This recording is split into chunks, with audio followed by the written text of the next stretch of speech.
Welcome to our channel. Today we how to withdraw time from Clockify and correct teammate entries step by step clearly.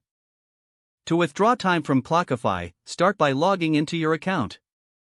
Once logged in, navigate to the time entries section on the left menu.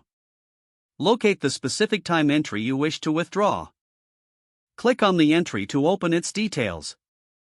In the entry's details, find the delete option, usually represented by a trash can icon. Click on the delete option to remove the selected entry. Confirm the deletion when prompted. If you need to correct teammate entries, first access the Team tab in the left menu. Look for the teammate whose entry you want to correct. Click on their name to view their time entries. Identify the entry that requires correction. Click on that entry to open its details. Make the necessary adjustments to the time, project, or description. After making changes, save the corrections.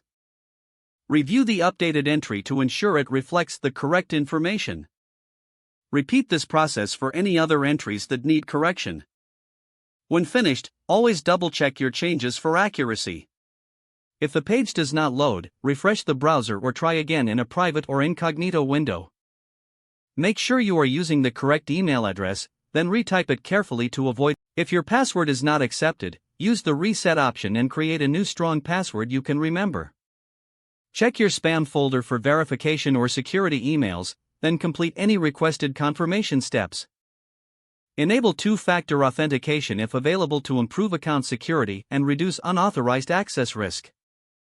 After signing in, review your profile details so your contact information and settings are accurate and current.